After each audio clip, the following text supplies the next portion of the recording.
Hello students, बच्चे ਆਪਾਂ next honours ਦੀ video ਸ਼ੁਰੂ ਕਰਾਂਗੇ। ਠੀਕ ਹੈ, ਯੂਨਿਟ 3 ਸ਼ੁਰੂ ਕਰਾਂਗੇ ਡਾਇਨਮਿਕ ਇਲੈਕਟ੍ਰੋਕੈਮਿਸਟਰੀ। ਠੀਕ ਹੈ ਬੱਚੇ, ਡਾਇਨਮਿਕ ਇਲੈਕਟ੍ਰੋਕੈਮਿਸਟਰੀ। ਬੱਚੇ ਇਹਦੇ 'ਚ ਆਪਾਂ ਸਭ ਤੋਂ ਫਸਟ ਕੀ ਕਰਨਾ ਹੈ, ਪ੍ਰੋਸੈਸ ਐਟ ਦਾ ਇਲੈਕਟ੍ਰੋਡ। ਠੀਕ ਹੈ ਬੱਚੇ, ਪ੍ਰੋਸੈਸ ਐਟ ਦਾ ਇਲੈਕਟ੍ਰੋਡ ਕਿ ਇੱਕ ਇਲੈਕਟ੍ਰੋਡ ਹੁੰਦਾ। ਠੀਕ ਹੈ, ਉਹਦੇ 'ਤੇ ਕਿਹੜੇ ਪ੍ਰੋਸੈਸ ਹੁੰਦਾ। ਬੱਚੇ ਇਲੈਕਟ੍ਰੋਡ ਹੁੰਦਾ ਕੀ ਹੈ? ਠੀਕ ਹੈ, ਜਿਵੇਂ ਤੁਸੀਂ ਸਾਰਾ ਪਿੱਛੇ ਪੜ੍ਹਿਆ ਹੋਇਆ ਵਾ, ਜਿਵੇਂ ਇੱਕ ਸੈੱਲ ਹੈ, ਸੈੱਲ ਦੇ ਵਿੱਚ ਜੋ ਮੈਟਲ ਦੀ ਰੋਡ ਹੁੰਦੀ ਹੈ, ਠੀਕ ਹੈ, ਡੈਟ ਇਜ਼ ਕਾਲਡ ਇਲੈਕਟ੍ਰੋਡ। ਠੀਕ ਹੈ, ਦਿਸ is known as the electrode. ਤਾਂ ਠੀਕ ਹੈ, ਤੁਹਾਨੂੰ ਪਹਿਲਾਂ ਇਲੈਕਟ੍ਰੋਡ ਪਤਾ ਹੋਊਗਾ ਤਾਂ ਹੀ ਤੁਸੀਂ ਉਹਦੇ 'ਤੇ ਪ੍ਰੋਸੈਸ ਪੜ੍ਹੋਗੇ। ਤਾਂ ਸਭ ਤੋਂ ਫਸਟ ਹੀ ਆਪਾਂ ਡਿਸਕਸ ਕਰਨਾ ਪ੍ਰੋਸੈਸ ਐਟ ਦਾ ਇਲੈਕਟ੍ਰੋਡ। ਤਾਂ special kind of surface is the electrode. ਠੀਕ ਹੈ, ਇਲੈਕਟ੍ਰੋਡ ਹੁੰਦਾ ਕਿ ਜਿਵੇਂ ਮੈਂ ਤੁਹਾਨੂੰ ਦੱਸਿਆ ਵਾ ਕਿ ਜੋ ਮੈਟਲ ਦੀ ਆ ਰੋਡ ਹੈ, ਠੀਕ ਹੈ, ਮੈਟਲ ਰੋਡ।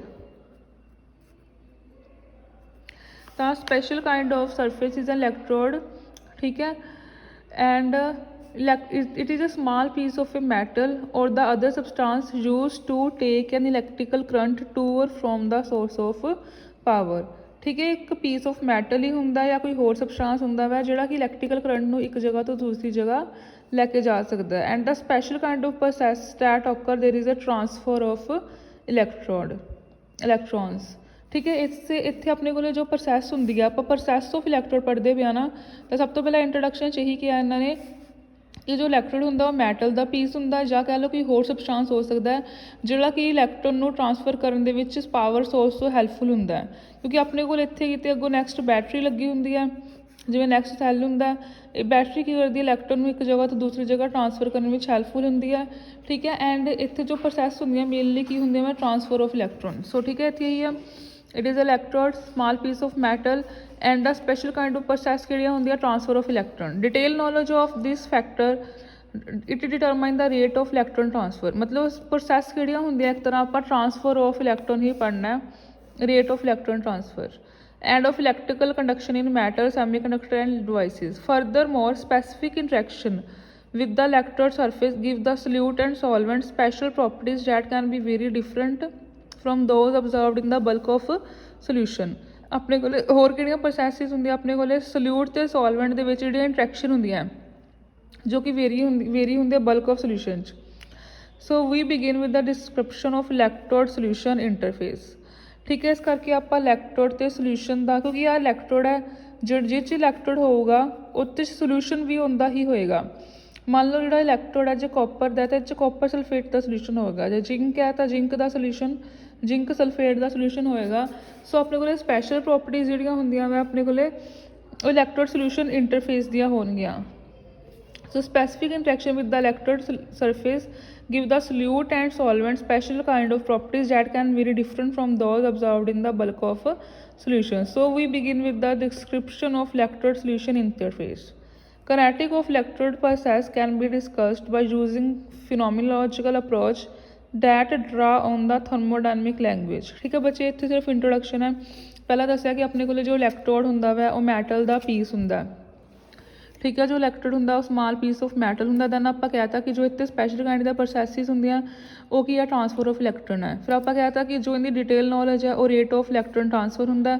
ਦੈਨ ਉਸ ਤੋਂ ਬਾਅਦ ਮੇਨ ਆਪਣੇ ਕੋਲ ਕੀ ਹੈ, ਜੋ ਆਪਣੇ ਕੋਲ ਨਾ ਇਹਦੇ 'ਤੇ ਕੀ ਹੁੰਦਾ, ਸੋਲਿਊਟ ਅਤੇ ਸੋਲਵੈਂਟ ਦੀਆਂ ਇੰਟਰੈਕਸ਼ਨ ਹੁੰਦੀਆਂ ਵਾ ਜੋ ਕਿ ਵੇਰੀ ਕਰਦੀਆਂ ਡਿਫਰੈਂਟ ਬਲਕ ਇਨ ਸੋਲਿਊਸ਼ਨ 'ਚੋਂ। So we begin with the description of electrode solution interface. ਆਪਾਂ ਸਭ ਤੋਂ ਪਹਿਲਾਂ ਕੀ ਸਟੱਡੀ ਕਰਨਾ, ਇਲੈਕਟ੍ਰੋਡ ਅਤੇ ਸੋਲਿਊਸ਼ਨ ਦਾ ਇੰਟਰਫੇਸ, ਕਿਉਂਕਿ ਜੋ ਇਲੈਕਟ੍ਰੋਡ ਹੈ ਮੈਂ ਤੁਹਾਨੂੰ ਦੱਸਿਆ ਸੋਲਿਊਸ਼ਨ ਦੇ ਕੰਟੈਕਟ ਵਿੱਚ ਹੁੰਦਾ। So we begin with the electrode solution interface.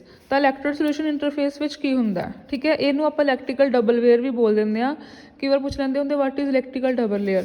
ਕਿਉਂਕਿ ਡਬਲ ਲੇਅਰ ਕਿਉਂ ਹੈ ਬੱਚੇ, ਠੀਕ ਹੈ, ਜਿਵੇਂ ਮੰਨ ਲਓ ਸੋਲਿਊਸ਼ਨ 'ਤੇ ਜੇ ਇੱਥੇ ਪੋਜ਼ੀਟਿਵ ਚਾਰਜ ਹੈ ਤਾਂ ਸੋਲਿਊਸ਼ਨ ਸਾਈਡ ਦੇ ਵਿੱਚ ਆ ਸਾਰੇ ਸੋਲਿਊਸ਼ਨ ਸਾਈਡ ਵਿੱਚ ਨੈਗੇਟਿਵ ਚਾਰਜ ਡਿਵੈਲਪ ਹੋ ਜਾਣਾ। ਜੇ ਮੰਨ ਲਓ ਇੱਥੇ ਨੈਗੇਟਿਵ ਚਾਰਜ ਹੈ ਤਾਂ ਸੋਲਿਊਸ਼ਨ ਸਾਈਡ ਦੇ ਵਿੱਚ ਪੋਜ਼ੀਟਿਵ ਚਾਰਜ ਡਿਵੈਲਪ ਹੋ ਜਾਣਾ। ਸੋ ਆਪਾਂ ਬੋਲ ਦਿੰਦੇ ਹਾਂ ਇਲੈਕਟ੍ਰੋਡ ਸੋਲਿਊਸ਼ਨ ਨੂੰ ਇਲੈਕਟ੍ਰੀਕਲ ਡਬਲ ਲੇਅਰ। ਠੀਕ ਹੈ ਬੱਚੇ, ਤਾਂ ਇਲੈਕਟ੍ਰੀਕਲ ਡਬਲ ਲੇਅਰ ਦੇ ਵਿੱਚ ਹੁੰਦਾ ਕੀ ਹੈ ਆਪਣੇ ਕੋਲੇ, ਠੀਕ ਹੈ, ਜੋ ਆਪਣੇ ਕੋਲੇ fundamental model of boundary between the solid and liquid is known as a electrical double layer. Solid and liquid ਦਾ ਕੀ ਮਤਲਬ ਹੈ, ਕਿਉਂਕਿ ਮੈਂ ਤੁਹਾਨੂੰ ਦੱਸਿਆ ਹੋਇਆ ਕਿ ਜੋ ਮੈਟਲ ਦੀ ਰੋਡ ਹੈ ਤਾਂ ਸੋਲਿਡ ਹੋਊਗੀ, ਜੋ ਆਲੇ ਦੁਆਲੇ ਇਹਦਾ ਸੋਲਿਊਸ਼ਨ ਹੈ ਉਹ ਆਪਾਂ ਇੱਦਾਂ ਵੀ ਕਹਿ ਸਕਦੇ ਹਾਂ ਜੋ ਇਹਦੇ ਆਲੇ ਦੁਆਲੇ ਜੋ ਸੋਲਿਊਸ਼ਨ ਹੈ ਉਹ ਕੀ ਹੋਏਗਾ, ਲਿਕੁਇਡ। ਸੋ ਸੋਲਿਡ ਅਤੇ ਸੋਲਿਊਸ਼ਨ ਦੀ ਜੋ ਬਾਉਂਡਰੀ ਹੈ ਉਹਨੂੰ ਆਪਾਂ ਕੀ ਬੋਲਦੇ ਹਾਂ, electrical double layer. which consists a sheet of positive charge next to it in the solution or vice versa।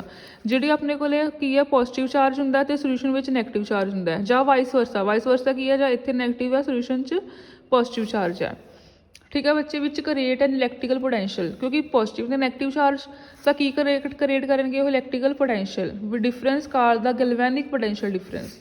ਠੀਕ ਹੈ ਬੱਚੇ, the electrical double layer can be understood with the help of 3 models. Main models ਹੈ, important ਹੈ ਤਿੰਨੋਂ ਹੀ, Helmholtz, Gouy Chapman and Stern. ਠੀਕ ਹੈ, ਦੀਸ model ਆਪਾਂ ਇਹਨਾਂ ਨੂੰ ਹੁਣ ਹੌਲੀ ਹੌਲੀ ਡਿਸਕਸ ਕਰਨਾ ਹੈ। ਠੀਕ ਹੈ, ਜਿਵੇਂ ਬੱਚੇ ਫਸਟ ਮੋਡਲ ਹੈਗਾ ਆਪਣਾ ਹੈਲਮਹੋਲਟਜ਼ ਮੋਡਲ। ਠੀਕ ਹੈ ਬੱਚੇ, ਪਹਿਲਾਂ ਹੈਲਮਹੋਲਟਜ਼ ਮੋਡਲ ਦੀ ਥੋੜ੍ਹੀ ਜਿਹੀ ਡਿਸਕਸ਼ਨ ਹੈ, ਫਿਰ ਉਸ ਤੋਂ ਬਾਅਦ ਗੋਏ ਚੈਪਮੈਨ ਦੀ ਹੈ, ਫਿਰ ਥਰਡ ਮੋਡਲ ਸਟਰਨ ਮੋਡਲ ਦੀ ਹੈ, ਫਿਰ ਆਪਣੇ ਕੋਲ ਜੋ ਹੈਲਮਹੋਲਟਜ਼ ਮੋਡਲ ਹੈ ਉਹਦੀ ਸਾਰੀ ਆਪਣੇ ਕੋਲ ਕੀ ਹੈ, ਇਹ ਉਹ ਹੈ ਸਾਰੀ ਆਪਣੇ ਕੋਲ ਮੈਥਮੈਟੀਕਲ ਹੈ।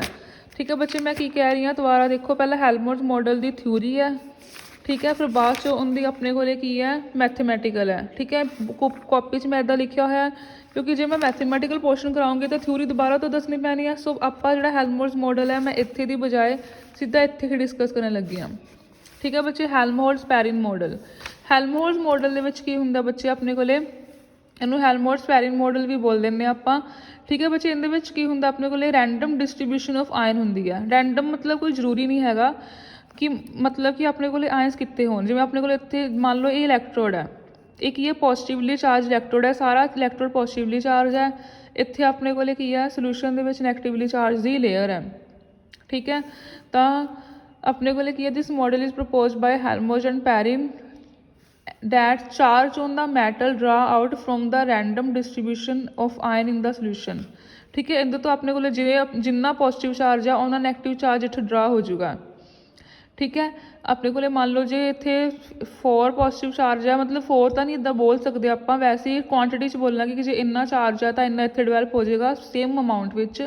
ਠੀਕ ਹੈ, ਜਿੰਨਾ ਆਪਣੇ ਕੋਲੇ ਪੋਜ਼ੀਟਿਵ ਚਾਰਜ ਆ ਉਨੀ ਹੀ ਕਾਊਂਟਰ ਲੇਅਰ, ਕਾਊਂਟਰ ਮਤਲਬ ਹੁੰਦਾ ਆਪੋਜ਼ਿਟ ਲੇਅਰ ਆਪਣੇ ਕੋਲੇ opposite ਸਾਈਨ ਦੀ ਡਰਾ ਹੋ ਜਾਏਗੀ ਔਨ ਦੇ ਕਾਊਂਟਰ।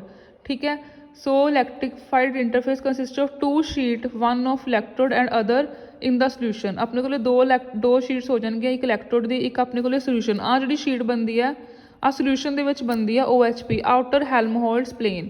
ਇਹਨੂੰ ਆਪਾਂ ਬੋਲ ਦਿੰਦੇ ਹਾਂ ਆਊਟਰ ਹੈਲਮਹੋਲਟਜ਼ ਪਲੇਨ, ਕਿਉਂਕਿ ਹੈਲਮਹੋਲਟਜ਼ ਨੇ ਕਿਹਾ ਸੀਗਾ ਆਊਟਰ ਮਤਲਬ ਇਲੈਕਟ੍ਰੋਡ ਦੇ ਬਾਹਰ ਇੱਕ ਪਲੇਨ ਬਣਦਾ ਵਾ ਜਿੱਤੇ ਆਪੋਜ਼ਿਟਲੀ ਚਾਰਜ ਬਰਾਬਰ ਦਾ ਡਰਾ ਹੁੰਦਾ ਵਾ।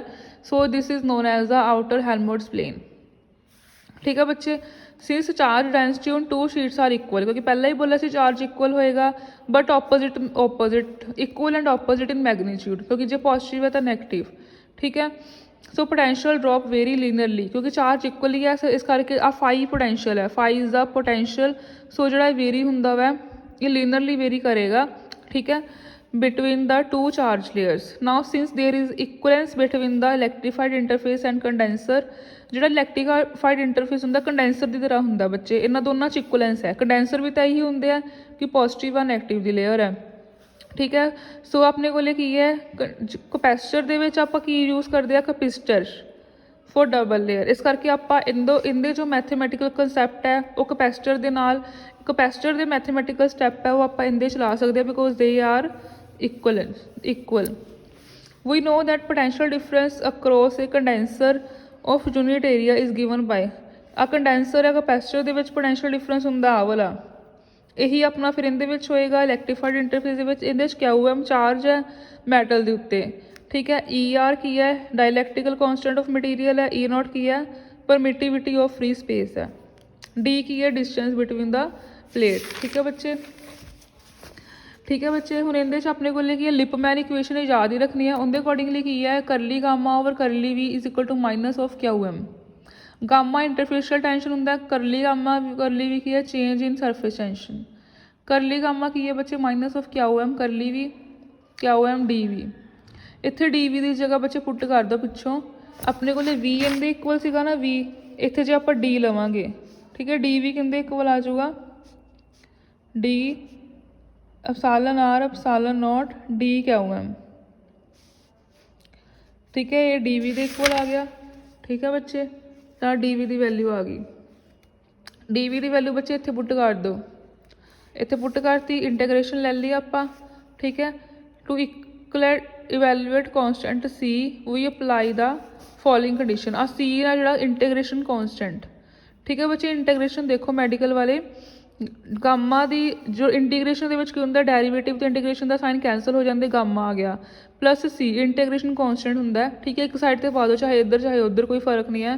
ਹੁਣ ਆ D ਤੇ ਆਹ ਸਾਰਾ ਕੌਂਸਟੈਂਟ ਹੈ ਇੰਟੀਗ੍ਰੇਸ਼ਨ ਤੋਂ ਬਾਹਰ, ਆ ਸਭ ਕੁਝ ਕੌਂਸਟੈਂਟ ਹੈ ਇੰਟੀਗ੍ਰੇਸ਼ਨ ਤੋਂ ਬਾਹਰ, ਠੀਕ ਹੈ। ਆਪਣੇ ਕੋਲ ਇਹਦੀ ਇੰਟੀਗ੍ਰੇਸ਼ਨ ਹੈ QM ਦੀ। ਬੱਚੇ ਜੋ X ਦੀ ਇੰਟੀਗ੍ਰੇਸ਼ਨ ਹੈ, X DX ਦੀ ਇੰਟੀਗ੍ਰੇਸ਼ਨ ਹੁੰਦੀ ਹੈ X²/2। ਇੱਥੇ ਆਪਣੇ ਕੋਲ QM DQ ਦੀ ਇੰਟੀਗ੍ਰੇਸ਼ਨ ਹੈ, ਕੀ ਹੋਊਗੀ QM²/2, ਠੀਕ ਹੈ। ਇੱਥੇ ਆਪਾਂ C ਨੂੰ ਇਵੈਲੂਏਟ ਕਰਨਾ, ਉਹਦੇ ਵਾਸਤੇ ਕੰਡੀਸ਼ਨ ਪੁੱਟ ਕਰੋ QM ਦੀ ਵੈਲਿਊ 0 ਹੈ ਜਦੋਂ ਗਾਮਾ ਮੈਕਸੀਮਮ ਵੈਲਿਊ 'ਤੇ ਹੈ, ਠੀਕ ਹੈ। ਤਾਂ ਗਾਮਾ ਨੂੰ ਗਾਮਾ ਮੈਕਸੀਮਮ ਪੁੱਟ ਕਰੋ, C ਇਵੈਲੂਏਟ ਕਰਨਾ ਨਾ C ਡੈਸ਼, QM 0, ਆਹ ਸਾਈਡ 0 ਇੰਟੂ ਸਮਥਿੰਗ, ਆਹ ਸਾਈਡ ਸਾਰੀ 0 ਹੋ ਗਈ। ਸੋ ਆਪਣੇ ਕੋਲ C ਡੈਸ਼ ਦੀ ਵੈਲਿਊ ਕੀ ਆ ਗਈ ਮਾਈਨਸ ਆਫ ਗਾਮਾ ਮੈਕਸੀਮਮ, ਠੀਕ ਹੈ। ਮਾਈਨਸ ਆਫ ਗਾਮਾ ਮੈਕਸੀਮਮ ਮੈਂ ਇੱਥੇ ਪੁੱਟ ਕਰ ਦਿਓ, ਠੀਕ ਹੈ ਬੱਚੇ। ਇੱਥੇ ਪੁੱਟ ਕਰਤੀ ਆਪਾਂ, ਇਹ ਵਾਲੀ ਵੈਲਿਊ ਆ ਗਈ ਆਪਣੇ ਕੋਲੇ। ਇਕੁਏਸ਼ਨ 7 ਇਜ਼ ਦਾ, ਠੀਕ ਹੈ, parabola symmetrical about the gamma maximum axis. Now capacitance ਕੀ ਹੁੰਦੀ ਹੈ ਆਪਣੇ ਕੋਲੇ, ਕਿਉਂਕਿ ਆਪਾਂ ਕਪੈਸਿਟਰ ਦੀ ਤਰ੍ਹਾਂ ਇਹਨੂੰ ਕੰਸੀਡਰ ਕੀਤਾ ਹੈ, ਠੀਕ ਹੈ। ਇਹਨੂੰ ਆਪਾਂ ਕਪੈਸਿਟਰ ਦੀ ਤਰ੍ਹਾਂ ਕੰਸੀਡਰ ਕੀਤਾ। ਕਪੈਸਿਟੈਂਸ ਕੀ ਹੁੰਦੀ ਹੈ ਆਪਣੇ ਕੋਲੇ, curly QM over curly V। QM ਦੀ ਵੈਲਿਊ ਬੱਚੇ ਕੀ ਹੈ, curly QM over curly V ਦੀ ਵੈਲਿਊ ਕੀ ਆ, from 2 equation epsilon R epsilon naught by D, ਇੱਥੇ ਪੁੱਟ ਕਰ ਦਿਓ, ਠੀਕ ਹੈ। So it is apply only, but ਇਹਦੀ ਇਹ ਲਿਮਿਟੇਸ਼ਨ ਹੈ, ਠੀਕ ਹੈ, ਜਿਹੜੀ ਮੈਂ ਸ਼ੋਰਟ ਵਿੱਚ ਲਿਖੀ ਹੋਈ ਹੈ, ਦਿਸ ਇਜ਼ ਲਿਮਿਟੇਸ਼ਨ।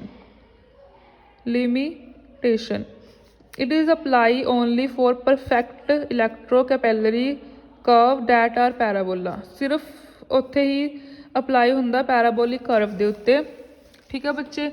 ਹੋਰ ਇਹਦੀਆਂ ਲਿਮਿਟੇਸ਼ਨਸ ਕੀ ਹੈ ਕਿ it treats two plane as rigid, ਜਿਹੜੇ ਆਪਾਂ ਪਲੇਨ ਕਿਹਾ ਰਿਜਿਡ ਹੈ, so it ignore the disordering effect of thermal motion, ਕਿ ਜਿਹੜਾ ਪਲੇਨ ਹੈ ਨਾ ਦੋਨੋਂ ਆ ਰਿਜਿਡ ਹੈ। ਰਿਜਿਡ ਦਾ ਮਤਲਬ ਕੀ ਹੈ ਕਿ ਇੱਥੋਂ ਆਪਣੇ ਕੋਲੇ ਕੀ ਹੈ, ਇਲੈਕਟ੍ਰੋਨਸ ਇੱਧਰ ਉੱਧਰ ਨਹੀਂ ਜਾ ਸਕਦੇ। ਸੋ ਜਿਹੜਾ ਥਰਮਲ ਮੋਸ਼ਨ ਹੈ, ਠੀਕ ਹੈ, ਉਹ ਨਹੀਂ ਹੋ ਸਕਦਾ। ਥਰਮਲ ਮੋਸ਼ਨ ਹੁੰਦਾ ਨਾ ਟੈਂਪਰੇਚਰ ਦੇ ਇਫੈਕਟ ਨਾਲ ਜਿਹੜਾ ਚਾਰਜ ਇੱਧਰ ਉੱਧਰ ਜਾਂਦਾ, ਠੀਕ ਹੈ। ਸੋ ਆਹੀ ਇਹਦੀ ਮੇਨ ਲਿਮਿਟੇਸ਼ਨ ਹੈ, it treats the two plane as rigid, so it ignore the disordering effect of thermal motion, ठीक है बच्चे। So this is the first model Helmholtz Perrin model, ठीक है। ਆਪਾਂ ਇਹਦਾ ਸੈਕਿੰਡ ਮॉडल कल करांगे, नैक्सट वीडियो डिस्कस करांगे।